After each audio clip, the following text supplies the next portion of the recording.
بسم الله الرحمن الرحيم. الحمد لله رب العالمين، والصلاة والسلام على رسوله الأمين وعلى آله وصحابه أجمعين. أما بعد. സ്നേഹാദരണീയരായ സഹോദരിമാരെ, രക്ഷിതാക്കളെ, അസ്സലാമു അലൈക്കും വറഹ്മത്തുള്ളാഹി. നാം പലപ്പോഴും കേൾക്കാറുള്ള ഒരു ആയത്താണ് യാ അയ്യുഹല്ലദീന ആമനു തഖുല്ലാഹ ഹഖ്ക തുഖാതിഹി വലാ തമൂതുന്ന ഇല്ലാ വഅൻതും മുസ്ലിമൂൻ. ഖുതുബകളിലും ക്ലാസ്സുകളിലും ഒക്കെ നമ്മൾ സ്ഥിരമായി കേൾക്കാറുള്ള, എല്ലാവർക്കും പരിചയമുള്ള ഒരു ആയത്താണ് ഈ ആയത്ത്. അല്ലാഹു സുബ്ഹാനഹു വ തആല ഈമാനുള്ളവരെ വിളിച്ചുകൊണ്ട് പ്രത്യേകമായി കൽപ്പിച്ച സംഗതിയാണ് യാ അയ്യുഹല്ലദീന ആമനു, ഓ ഈമാനുള്ളവരെ, സത്യവിശ്വാസികളെ, തഖുല്ലാഹ ഹഖ്ക തുഖാതിഹി, നിങ്ങൾ അല്ലാഹുവിനെ സൂക്ഷിക്കേണ്ട മുറപ്രകാരം സൂക്ഷിക്കണം. വലാ തമൂതുന്ന ഇല്ലാ വഅൻതും മുസ്ലിമൂൻ, നിങ്ങൾ മുസ്ലിങ്ങളായി കൊണ്ടല്ലാതെ മരിച്ചു പോകരുത്. അപ്പൊ മുസ്ലിം ആരാണെന്നും മുസ്ലിമായി മരിക്കാനുള്ള മാർഗം എന്താണെന്നും അല്ലാഹു സുബ്ഹാനഹു വ തആല ചെറിയ ഒരു ആയത്തിലൂടെയാണ് പഠിപ്പിക്കുന്നത്. തഖ്വയാണ് മുസ്ലിം ആവാനുള്ള മാർഗം. യഥാർത്ഥ മുസ്ലിം ആവാനുള്ള മാർഗം തഖ്വയാണ്. മുസ്ലിമായി മരിക്കാനുള്ള മാർഗം തഖ്വയാണ്. ജീവിതത്തിന്റെ വിജയത്തിന്റെ എല്ലാ അടിസ്ഥാനവും തഖ്വയാണ്. ഇപ്പൊ നമ്മളൊക്കെ പലപ്പോഴും തഖ്വ ഉള്ളവരാണോ അല്ലേ എന്ന് തിരിച്ചറിയാൻ പലപ്പോഴും നമുക്ക് പ്രയാസപ്പെടാറുണ്ട്. എന്നാൽ മഹാനായ നാലാമത്തെ ഖലീഫ അലി ഇബ്നു അബീ ത്വാലിബ് റളിയല്ലാഹു അൻഹു വിശദീകരിക്കുകയുണ്ടായി, എന്താണ് തഖ്വ, ഒരാള് മുത്തഖിയാണോ അല്ലേ എന്ന് തിരിച്ചറിയാൻ എന്താണ് മാർഗം. അപ്പൊ അദ്ദേഹം പറയുന്ന 4 സംഗതിയുണ്ട്. ഒന്ന്, അൽ അവ്വൽ അത്തഖ്വ. തഖ്വ എന്ന് പറഞ്ഞാല് ഹിയൽ ഖൗഫു മിനൽ ജലീൽ വൽ അമലു ബിത്തൻസീൽ വൽ ഖനാഅതു ബിൽ ഖലീൽ വൽ ഇസ്തിഅദാദു ലിയൗമിർ റഹീൽ. ഈ 4 സംഗതി ആരിലുണ്ടോ അവൻ മുത്തഖിയാണ്, തഖ്വയുള്ളവനാണ്.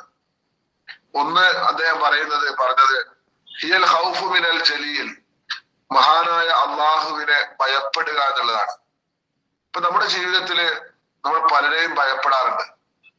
പക്ഷെ അള്ളാഹു സുബ്ഹാനഹു വ തആലയെ ഭയപ്പെടുന്നത് പോലെയുള്ള ഭയമല്ലാതെ ജീവിതത്തിന്റെ ഓരോ വിഷയങ്ങളിലും റബ്ബിനെ ഭയപ്പെടുക എന്ന് പറഞ്ഞാൽ റബ്ബിന്റെ നിയമങ്ങൾ അനുസരിച്ചുകൊണ്ട് ജീവിക്കുവാൻ ശ്രമിച്ചു കൊണ്ടേയിരിക്കുക എന്നുള്ളതാണ്. ഞാൻ ഇന്ന കാര്യം ചെയ്യാത്തത്, ഞാൻ ഇന്ന കാര്യം പറയാതിരുന്നത്, ഞാൻ ഇന്ന സ്ഥലത്തേക്ക് പോകാത്തതിന്റെ കാരണം, ഞാൻ ഇന്ന രൂപത്തിൽ ജീവിക്കാത്തതിന്റെ കാരണം അൽ ഖൗഫു മിനൽ ജലീൽ, മഹാനായ അള്ളാഹുവിനെ ഭയപ്പെടുന്നത് കൊണ്ടാണ് പറയാൻ സാധിക്കണം. ഇപ്പൊ നമ്മുടെ ജീവിതത്തില് റബ്ബിനെ കുറിച്ചുള്ള ഓർമ്മ നഷ്ടപ്പെടുമ്പോഴാണ് നമ്മുടെ സംസാരം മോശമാകുന്നത്, നമ്മുടെ കാഴ്ചകൾ മോശമാകുന്നത്, നാം കേൾക്കുന്ന കാര്യങ്ങൾ മോശമായി കേട്ടുകൊണ്ടിരിക്കുന്നത്. അങ്ങനെ നമ്മുടെ ശരീരത്തിലെ ഓരോ അവയവങ്ങളും മോശമായ അവസ്ഥയിലേക്ക് പോകാനുള്ള കാരണം റബ്ബിനെ മറക്കുമ്പോഴാണ്. അപ്പൊ റബ്ബിനെ ഓർമ്മിച്ചുകൊണ്ട് ജീവിക്കാൻ സാധിക്കുമ്പോഴാണ്, നമ്മള് റബ്ബിനെ ഭയപ്പെട്ട് ജീവിക്കുമ്പോഴാണ് നമുക്ക് തഖ്വ ഉണ്ടാവുക. ആരും അറിയാതെ പലതും ചെയ്യാമായിരുന്നു. ഭർത്താക്കന്മാരറിയാതെ, മക്കളറിയാതെ, വീട്ടുകാരോ സുഹൃത്തുക്കളോ നാട്ടുകാരോ ഒന്നും അറിയാതെ എനിക്ക് പലതും ചെയ്യാൻ സാധിക്കും. പക്ഷേ ഞാനത് ചെയ്യാത്തത് ഇന്നി യഖാഫുല്ലാഹ റബ്ബൽ ആലമീൻ, നിശ്ചയമായും ലോകരക്ഷിതാവായ റബ്ബിനെ, അള്ളാഹുവിനെ ഞാൻ ഭയപ്പെടുന്നു എന്ന കാരണം കൊണ്ടായിരിക്കണം നമ്മൾ ചെയ്യാതിരിക്കുന്നതും വിട്ടുനിൽക്കുന്നതും ഒക്കെ. ഒരിക്കലും ഉമർ റളിയല്ലാഹു അൻഹു ഒരു താഴ്വരയിലൂടെ പോവാണ്, സഞ്ചരിക്കാണ്. ആ സഞ്ചരിക്കുമ്പോ ഒരു കുട്ടിയുണ്ട്, കുറെ ആട്ടിൻകൂട്ടങ്ങളുണ്ട്. ആ കുട്ടിയുടെ മനസ്സിൽ റബ്ബിനെ കുറിച്ചുള്ള ഭയവും റബ്ബിനെ കുറിച്ചുള്ള ബോധവും എത്രമാത്രം ഉണ്ട് എന്ന് തിരിച്ചറിയാൻ അദ്ദേഹം ആ കുട്ടിയോട് പറഞ്ഞു, മോനെ, ഒരു ആടിനെ, ഈ ഒരുമിച്ച് കൂട്ടപ്പെട്ട നീ ഇപ്പോ മേച്ചുകൊണ്ടിരിക്കുന്ന ആടുകളുടെ കൂട്ടത്തിൽ നിന്നും ഒരു ആടിനെ എനിക്ക് തരാമോ? അപ്പൊ ആ കുട്ടി പറഞ്ഞു, ഈ ആടുകൾ എന്റേതല്ല, യജമാനന്റേതാണ്. അപ്പോ ഉമർ റളിയല്ലാഹു അൻഹു പറഞ്ഞു, നിനക്ക് നല്ല പൈസ തരാം, ആ ആടിന് എത്രയാണോ നീ ആഗ്രഹിക്കുന്നതും പ്രതീക്ഷിക്കുന്നതും ആ പൈസ തരാം. അപ്പൊ ആ കുട്ടി പറഞ്ഞു, ഈ ആട് വിൽക്കാനുള്ള അവകാശവും എനിക്കില്ല, കാരണം ഇത് യജമാനന്റെ ആടാണ്, എന്റെ ആടല്ല. ഞാനിത് മേയ്ക്കുക എന്ന പണി മാത്രമേ ചെയ്യുന്നുള്ളൂ, ആ ഉത്തരവാദിത്വം മാത്രമേ ഉള്ളൂ. അപ്പൊ ആ സമയത്ത് ഉമർ റളിയല്ലാഹു വീണ്ടും പറഞ്ഞു, നൂറുകണക്കിന് ആട്ടിൻകൂട്ടങ്ങളിൽ നിന്നും ഒരു ആട് നഷ്ടപ്പെടുമ്പോ നിന്റെ യജമാനന് എളുപ്പത്തിൽ മനസ്സിലാക്കാൻ പറ്റില്ലല്ലോ. നിനക്കാണെങ്കിൽ നല്ല പൈസയും കിട്ടും, കൈ നിറയെ പൈസയും കിട്ടും. അപ്പൊ ആ സമയത്ത് ആ കുട്ടി ആകാശ ലോകത്തേക്ക് ചൂണ്ടാണ്. എർഫോഫിസമായി ആകാശത്തേക്ക് ചൂണ്ടിയിട്ട് ആ കുട്ടി പറഞ്ഞൊരു വാചകമുണ്ട്, യജമാനൻ അറിയില്ലെങ്കിലും, നമ്മൾ ആരും പലതും ചെയ്യുമ്പോ ആരും അറിയില്ലെങ്കിലും, പക്ഷേ അള്ളാഹു അറിയാതെ, അള്ളാഹു കാണാതെ, അള്ളാഹു നോക്കാതെ എന്തെങ്കിലും ചെയ്യാൻ ഈ ഭൂമിയിൽ ആർക്കും സാധിക്കില്ലല്ലോ എന്ന ചോദ്യം തിരിച്ചങ്ങോട്ട് കുട്ടി ചോദിക്കുകയാണ്.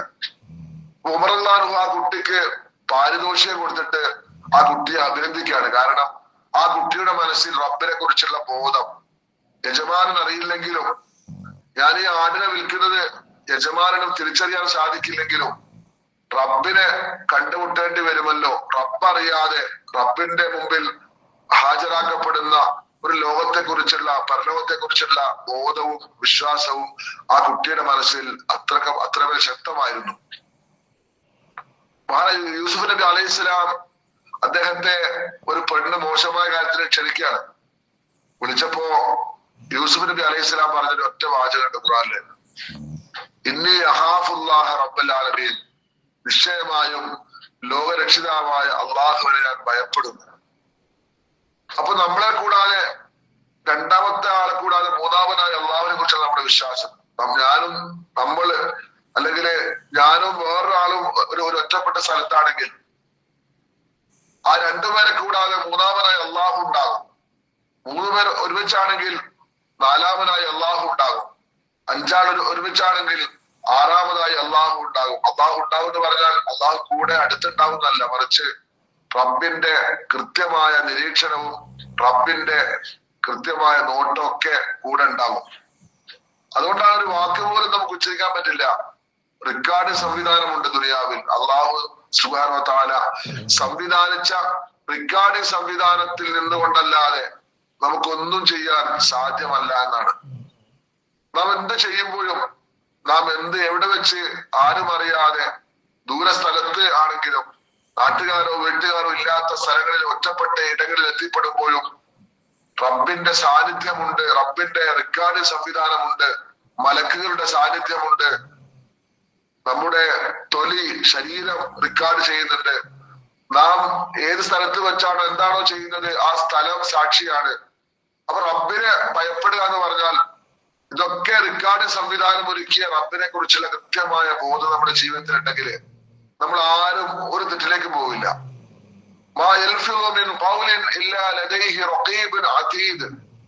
മലക്കുകളുടെ സാന്നിധ്യം, ഒരു വാക്ക് പോലും നമുക്ക് ഉച്ചരിക്കാൻ പറ്റില്ല ഈ റഖീബ് അതീദ് എന്ന സാന്നിധ്യമുള്ള മലക്കുകളുടെ സാന്നിധ്യമില്ലാതെ. അപ്പൊ മലക്കുകളുടെ റെക്കോർഡ് സംവിധാനത്തിൽ, നമ്മുടെ ശരീരത്തിന്റെ റെക്കോർഡ് സംവിധാനത്തിൽ, നമ്മുടെ സ്ഥലത്തിന്റെ, ഭൂമിയുടെ റെക്കോർഡ് സംവിധാനത്തിലൂടെയാണ് നമ്മളൊക്കെ ഓരോ നിമിഷവും ഈ ഭൂമിയിലൂടെ സഞ്ചരിച്ചുകൊണ്ടിരിക്കുന്നത്, ജീവിച്ചുകൊണ്ടിരിക്കുന്നത്. അപ്പൊ ആരും അറിയില്ലെങ്കിലും എന്റെ റബ്ബ് അറിയല്ലോ എന്നത് വിചാരിച്ചിട്ട് എല്ലാറ്റിലും നന്മയിൽ നിലകൊള്ളാൻ നമുക്ക് സാധിക്കേണ്ടതുണ്ട്. അതാണ് ഹിയൽ ഖൗഫു മിനൽ ജലീൽ, മഹാനായ അള്ളാഹുവിനെ ഭയപ്പെടുക എന്ന് പറഞ്ഞാൽ. ആ ഭയപ്പാട് അദൃശ്യമാണ്. ഖുർആൻ സൂചിപ്പിച്ചതുപോലെ ഇന്നല്ലദീന യഖ്ശൗന റബ്ബഹും ബിൽ ഗൈബ് ലഹും മഗ്ഫിറത്തുൻ വഅജ്റുൻ കബീർ. ഇന്നല്ലദീന യഖ്ശൗന റബ്ബഹും, നിശ്ചയമായും റബ്ബിനെ ഭയപ്പെടുന്ന ആളുകൾ, ബിൽ ഗൈബി, അദൃശ്യമായ രൂപത്തിൽ. ഇന്നല്ലദീന യഖ്ശൗന റബ്ബഹും ബിൽ ഗൈബി ലഹും, അവർക്കുണ്ട് മഗ്ഫിറത്തുണ്ട്, വഅജ്റുൻ കബീർ. രണ്ട് സംഗതിയുണ്ട്.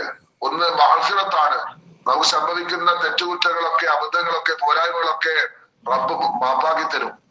അജ്റുൻ കബീർ, മഹത്തായ പ്രതിഫലം നമുക്ക് റബ്ബ് തരും. നാം പ്രതീക്ഷിക്കാത്ത രൂപത്തിൽ റബ്ബ് നമ്മെ സഹായിക്കും. നാം പ്രതീക്ഷിക്കാത്ത രൂപത്തിൽ റബ്ബ് നമ്മുടെ എല്ലാ പ്രശ്നങ്ങളും പരിഹരിച്ചു തരും.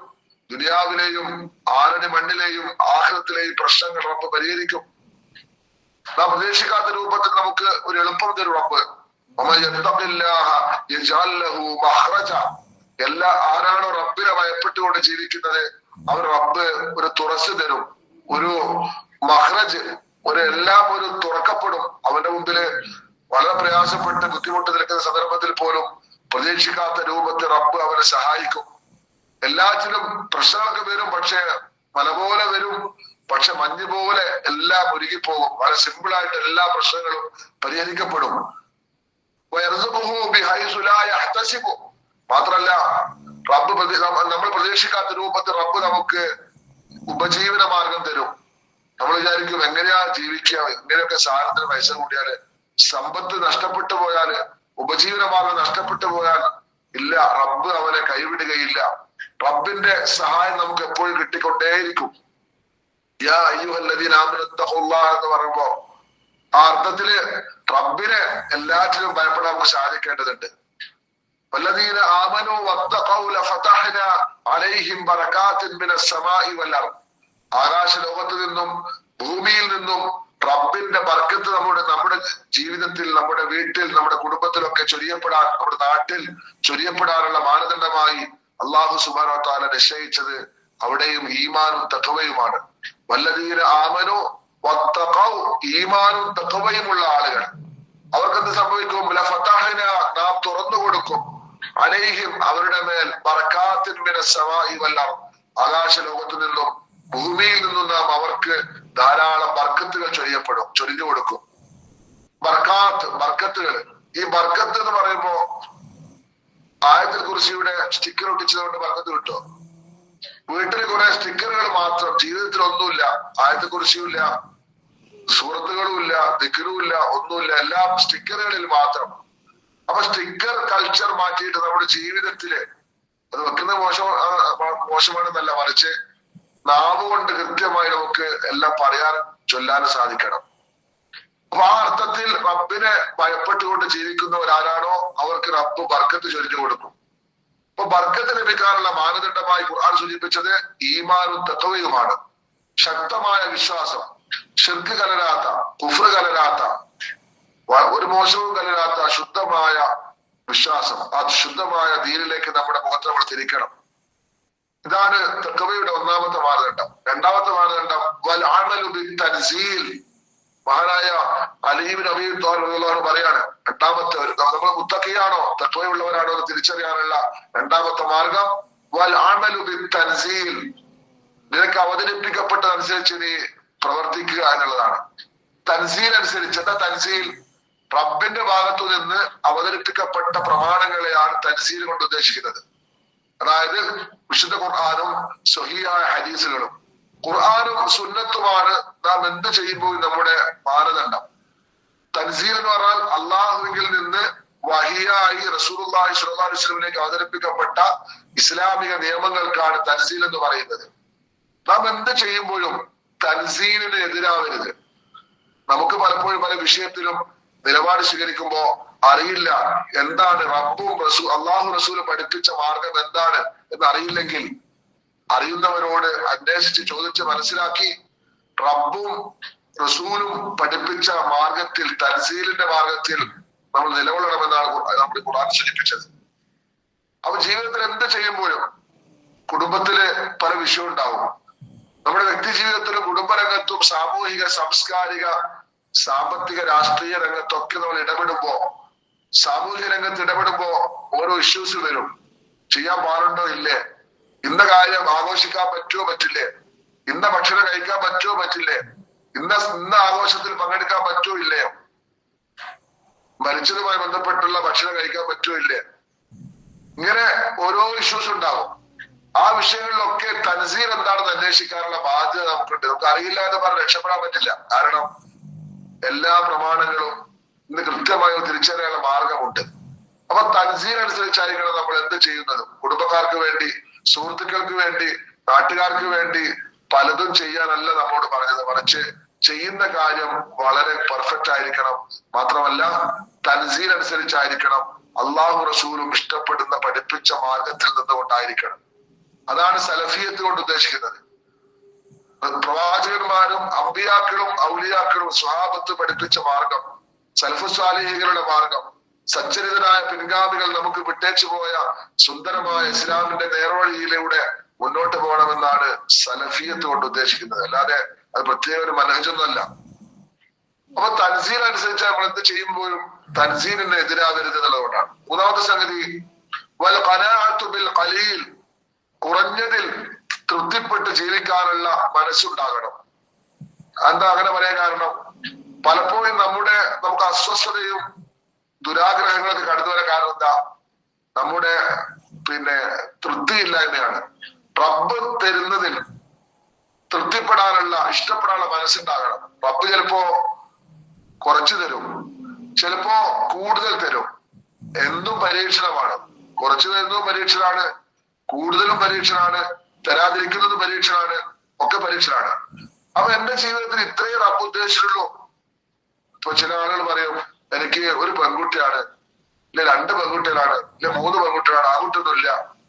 അപ്പൊ ആൺകുട്ടി ഉണ്ടാവുക അല്ലെങ്കിൽ പെൺകുട്ടി ഉണ്ടാവുക എന്നുള്ളത് ഒരു പ്രശ്നമല്ല. മറിച്ച് ചിലർ പറയും ഓക്ക് 4-5 ആൺകുട്ടികളാണ്, പിന്നെന്താ പ്രശ്നം? ഈ ആൺകുട്ടികൾ പെൺകുട്ടികൾ എന്നുള്ളത് മാനദണ്ഡം റബ്ബ് തന്നത് സന്തോഷത്തോടെ സ്വീകരിക്കുകയും അവരെ നന്നായി വളർത്തുകയും ചെയ്യാൻ നമ്മൾ ഡ്യൂട്ടി. അല്ലാതെ പെൺകുട്ടി ആയതുകൊണ്ട് മോശം, ആൺകുട്ടിയാണെങ്കിൽ എല്ലാം റെഡി ആയിരിക്കും എന്ന കാഴ്ചപ്പാട് നമുക്ക് ഉണ്ടാകരുത്. കാരണം ചിലപ്പോ ഈ ആൺകുട്ടികളെക്കാൾ ഉപകാരം ചിലപ്പോ പെൺകുട്ടികളെ കൊണ്ടായിരിക്കും. ഇപ്പൊ 2-3 പെൺകുട്ടികളെ കൃത്യമായ ഇസ്ലാമിക കാഴ്ചപ്പാടിലൂടെ വളർത്തിയെടുക്കുന്ന മാതാപിതാക്കൾക്ക് സ്വർഗപ്രവേശനത്തിന് അത് സാധ്യമാകുമെന്നാണ്. അപ്പൊ കുറഞ്ഞതിൽ റബ്ബ് തന്നത് മക്കളാണെങ്കിലും സമ്പത്താണെങ്കിലും ജോലിയാണെങ്കിലും വരുമാന മാർഗമാണെങ്കിലും ഏത് അർത്ഥത്തിലുള്ള വിഷയമാണെങ്കിലും ആരോഗ്യമാണെങ്കിലും റബ്ബ് തന്നത് എന്താണോ അത് തൃപ്തിപ്പെടാനുള്ള ഇഷ്ടപ്പെടാനുള്ള ഒരു മനസ്സുണ്ടാകണം. ആ മനസ്സുണ്ടാകുമ്പോ നിരാശ ഉണ്ടാവില്ല. അത് കിട്ടിയില്ലല്ലോ, ഇത് കിട്ടിയില്ലല്ലോ, ഇനിയും കിട്ടാറുണ്ടല്ലോ, ഇനിയും വേണ്ടതായിരുന്നു, അപ്പുറത്തെ വീട്ടിലെ സൗകര്യങ്ങൾ കണ്ടില്ലേ, അവിടുത്തെ കാറ് കണ്ടില്ലേ, അവിടുത്തെ വാഹനം കണ്ടില്ലേ, നമുക്ക് ഒന്നുമില്ലാലോ. ഇപ്പൊ ചില പരാതി പറയും ഭർത്താക്കന്മാരോട്, നമ്മുടെ വീടെന്താ ഇങ്ങനെ, അപ്പുറത്തെ വീടെല്ലാം കണ്ടില്ല, എന്താ ഉഷാർ, അവരിങ്ങനെ ഓരോ മാസവും മാറ്റം വരുത്താണ്, നിങ്ങളുടെ ആള് ശരിയില്ല. അപ്പൊ അങ്ങനെ ഭർത്താക്കന്മാരെ കുറ്റപ്പെടുത്തല്ല വേണ്ടത്, മറിച്ച് അൽഹംദുലില്ലാ ഇതെങ്കിലും റബ്ബ് തന്നല്ലോ എന്നാണ് നമ്മൾ ചിന്തിക്കേണ്ടത്. അതുകൊണ്ട് റസൂലുള്ളാഹി സ്വല്ലല്ലാഹു അലൈഹി വസല്ലം സ്വഹാബത്തിന്റെ കൂടെ ഇങ്ങനെ ക്ലാസ് ഇരിക്കുമ്പോ റസൂലുള്ളാഹി സ്വല്ലല്ലാഹു അലൈഹി വസല്ലം പറഞ്ഞ സംഗതിയുണ്ട്, ഇന്ന അഖ്വഫ അലാ ഉമ്മത്തി വതൂലുൽ അമൽ, എന്റെ ഉമ്മത്തില് ഞാൻ ഏറെ പേടിക്കുന്നത് നീണ്ടുപോകുന്ന ആഗ്രഹങ്ങളാണ്, ദുരാഗ്രഹങ്ങളാണ്. എന്റെ ഉമ്മത്തിനെ ബാധിക്കുന്ന വലിയ വലിയ ആഗ്രഹങ്ങളാണ്. ആഗ്രഹത്തിന്റെ പിന്നാലെ പരക്കം പായുന്ന ഉമ്മത്തായിട്ട് ഈ ഉമ്മത്ത് മാറിപ്പോകുമോ എന്നാണ് ഞാൻ പേടിക്കുന്നത് റസൂൽ പറഞ്ഞു. റസൂലുള്ളാഹി സ്വല്ലല്ലാഹു അലൈഹി വസല്ലം ഒരു വൃത്തം വരച്ചു. ആ വൃത്തം വരച്ചിട്ട് ആ വൃത്തത്തിന് ചുറ്റും പുറത്തേക്ക് കുറെ വരകളും വരച്ചു. റസൂൽ പറഞ്ഞു ആ വൃത്തം വട്ടം കൊണ്ട് ഉദ്ദേശിക്കുന്നത് ഒരു മനുഷ്യന് റബ്ബ് നൽകുന്ന ആയുസ്സാണ്. ഈ ഭൂമിയില് ഒരു മനുഷ്യന് മാക്സിമം റബ്ബ് നൽകുന്ന ആയുസ്. ആ വൃത്തവും കഴിച്ച് ബാക്കി പുറത്തേക്ക് പോയ കുറെ വരകളുണ്ടല്ലോ, അത് മനുഷ്യനെ ബാധിക്കുന്ന ആഗ്രഹങ്ങളാണ്. ആയുസ്സിനേക്കാൾ വലിയ ആഗ്രഹങ്ങളും പേര് നടക്കുന്ന അവസ്ഥ നമുക്ക് ഉണ്ടാകരുത്. നമുക്ക് എത്ര കിട്ടിയാലും മതിയാവാത്ത അവസ്ഥ ഉണ്ടാകരുത്. അപ്പൊ റബ്ബ് നൽകുന്നതിൽ റബ്ബ് ഇത്ര ഉദ്ദേശം ഉണ്ടാവും, റബ്ബിനോട് തേടാം, പക്ഷേ നിരാശ ഉണ്ടാകരുത്. മറ്റുള്ളവരുമായി താരതമ്യം ചെയ്യരുത്. അപ്പുറത്തെ വീടുമായി, അപ്പുറത്തെ മനുഷ്യന്മാരുമായി, ഇപ്പുറത്തെ ആൾക്കാരുമായി, നമ്മുടെ കൂട്ടുകാരുമായി, നമ്മുടെ പരിചയക്കാരുമായി നമ്മുടെ അവസ്ഥയെ നമ്മുടെ സാമ്പത്തിക അവസ്ഥയെ നമ്മുടെ സുഖം, ഐശ്വര്യ, സന്തോഷത്തിന്റെ അവസ്ഥയെ നമ്മൾ താരതമ്യം ചെയ്യരുത്. താരതമ്യം ചെയ്യുമ്പോഴാണ് ഏറ്റവും പ്രശ്നം. എനിക്ക് ഓക്കതുണ്ട്, എനിക്കതില്ല, അവൾക്ക് കിട്ടിയിട്ടുണ്ട്, എനിക്ക് കിട്ടിയിട്ടില്ല. അപ്പൊ ജീവിതത്തില് ഖലീൽ, കുറഞ്ഞതിൽ റബ്ബ് നൽകിയതിൽ തൃപ്തിപ്പെടാനുള്ള മനസ്സുണ്ടാവണം. അങ്ങനെ ആവുമ്പോ നമ്മുടെ മനസ്സ് ഒരിക്കലും അസ്വസ്ഥതയാവില്ല, മനസ്സ് നിരാശ ബാധിക്കില്ല. കാരണം അൽഹംദുലില്ലാ നമ്മളെക്കാൾ പ്രയാസപ്പെടുന്നവരെ കുറിച്ച് ആലോചിക്കുമ്പോ എനിക്ക് ഇത്രയും കിട്ടിയല്ലോ എന്ന ബോധം ഉണ്ടാവും. പിന്നെന്താ അദ്ദേഹം അങ്ങനെ പറയാൻ മറ്റൊരു കാരണം, നമ്മൾ പലപ്പോഴും ആഗ്രഹങ്ങളുടെ പിന്നാലെ പരക്കം പായുമ്പോ, വലിയ വലിയ ആഗ്രഹങ്ങൾ നേടാൻ വേണ്ടി പരക്കം പായുമ്പോ അതിന് ചിലപ്പോ പൈസ ഉണ്ടാവില്ല. അപ്പൊ പൈസ ഇല്ല എന്താ ചെയ്യാ? പലപ്പോഴും മനുഷ്യന്മാർ എന്താ ചെയ്യാ? അവര് ലോൺ എടുക്കും.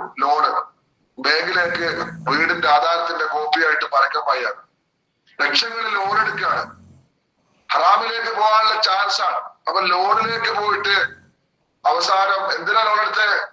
ഒന്നുമില്ല, ഒരുപാട് ആവശ്യങ്ങൾ ഉണ്ടായിരുന്നു, അതൊക്കെ അങ്ങോട്ട് നിറവേറ്റാൻ വേണ്ടിട്ട്. അവസാനം ആ ലോൺ തിരിച്ചടിക്കാൻ സാധിക്കാതെ ലോണ് തെറ്റി, അടവ് തെറ്റി, ആ വീട് പോലും ആ സ്ഥലം പോലും ജപ്തി ചെയ്യപ്പെടുന്ന അവസ്ഥയിലേക്ക് ആധുനിക മനുഷ്യന്റെ ജീവിത ചുറ്റുപാട് പോയതിന്റെ ഫലം കുറഞ്ഞത് തൃപ്തിപ്പെടാനുള്ള മനസ്സ് നഷ്ടപ്പെട്ടതുകൊണ്ടാണ്. അപ്പൊ ഹറാമിലേക്ക് പോകാനുള്ള ചാൻസ്, സാമ്പത്തിക രംഗത്ത് ഹറാമിലേക്ക് പോകാനുള്ള ചാൻസ് ഏറ്റവും കൂടുതൽ ആർക്കുണ്ടാകുക?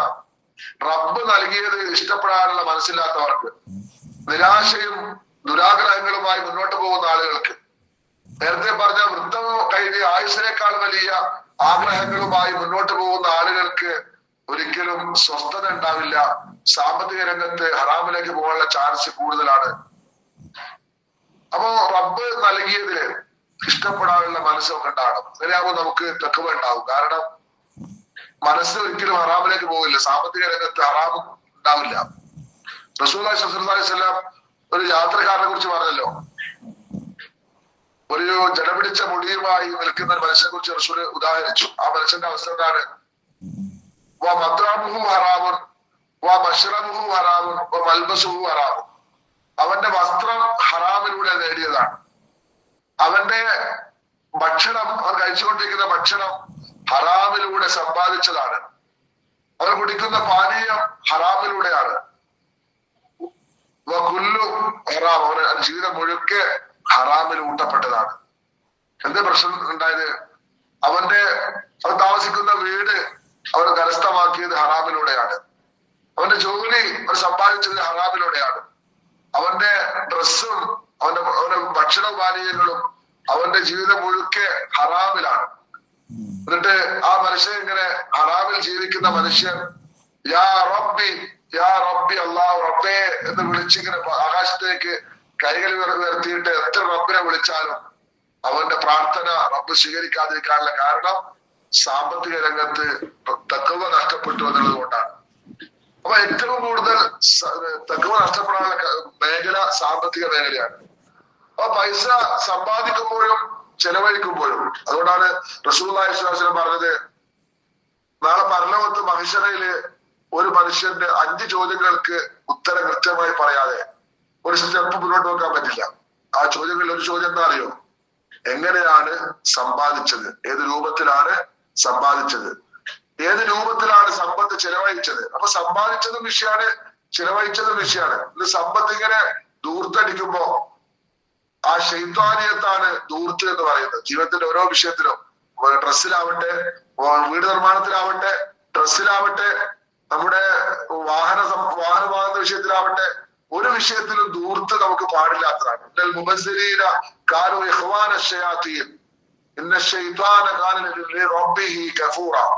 നിശ്ചയമായും സമ്പത്ത്, റബ്ബ് നൽകിയ സമ്പത്ത് ദൂർത്തടിക്കുന്ന ആളുകൾ പിശാചിന്റെ കൂട്ടാളികളാണ് എന്നാണ്. ഇപ്പൊ കല്യാണ വീട്ടിലൊക്കെ, സർക്കാർ വീട്ടിലൊക്കെ 4, 5, 6 ഐറ്റങ്ങളാണ്. ബൊഫേ സിസ്റ്റമാണ്.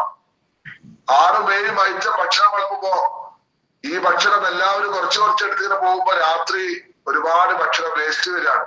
പരിപാടിയിലെ കഴിഞ്ഞു, ഭക്ഷണം കുറെ ബാക്കിയാണ്. എന്താ ചെയ്യാ? കുറേയാൾക്ക് കൊടുത്തു. അവസാനം വലിയ കുഴി ഉണ്ടാക്കിയിട്ട് ആ കുഴിയിൽ ഈ ഭക്ഷണം മൊത്തം തള്ളാണ്.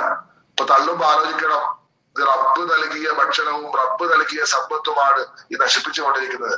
അപ്പൊ ഒരു വിഷയത്തിലും ദൂർത്ത് നമുക്ക് പാടില്ലാത്തതാണ്, ഒരു രംഗത്തും. ഇപ്പൊ സാമ്പത്തിക രംഗത്ത് റബ്ബിനെ ഭയപ്പെടാൻ. അതുകൊണ്ടാണ് മഹാനായ ഇമാം ഗസാലി റഹിമഹുല്ലാഹ് പറഞ്ഞത്, ഒരു മനുഷ്യന് തഖ്വ ഉണ്ടോ ഇല്ലേ എന്നുള്ളത് അവനുമായി സാമ്പത്തിക ഇടപാട് നടത്തിയാൽ മനസ്സിലാവും. ഒരു വിശ്വാസിയുമായിട്ട് സാമ്പത്തിക ഇടപാട് നടത്തിയാൽ മനസ്സിലാകും അവൻ മുത്തഖിയാണോ അല്ലേ എന്നുള്ളത്. അപ്പൊ എല്ലാ രംഗത്തും സൂക്ഷ്മത.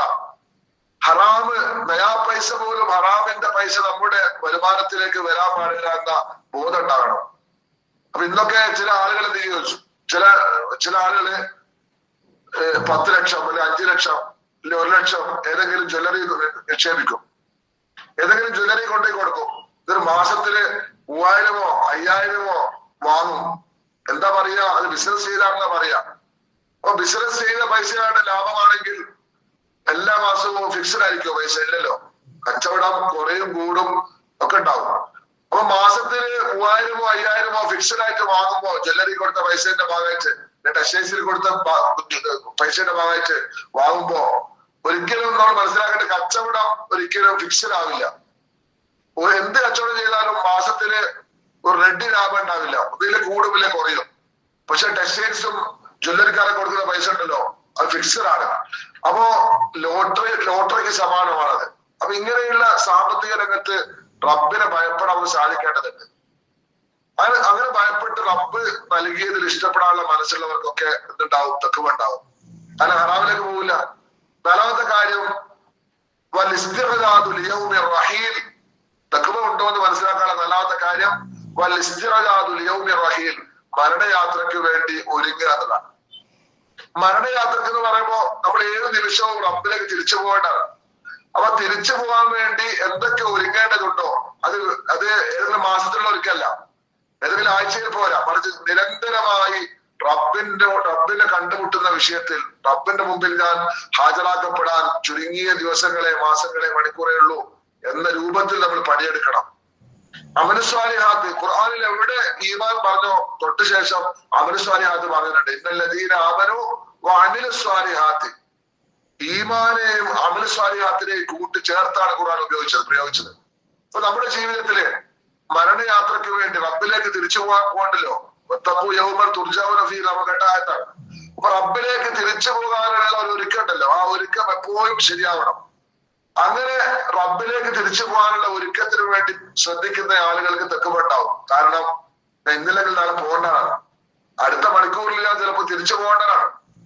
അപ്പൊ ഒരു യാത്രക്കാരനെ പോലെ, ഒരു സഞ്ചാരിയെ പോലെ ഭൂമിയില് റബ്ബിലേക്ക് തിരിച്ചു പോകാൻ വേണ്ടി എപ്പോഴും ഒരുങ്ങി റെഡിയായി നിൽക്കണമെന്നാണ് നമ്മൾ പഠിപ്പിക്കുന്നത്. അപ്പോ ആര് മനസ്സപ്പെട്ടുണ്ടെങ്കിലോ തഖ്വ ഉണ്ടാവും. കാരണം ബേജാറായിരിക്കും, ഞാനത് ചെയ്യാൻ പാടില്ല, ഞാനത് പറയാൻ പാടില്ല.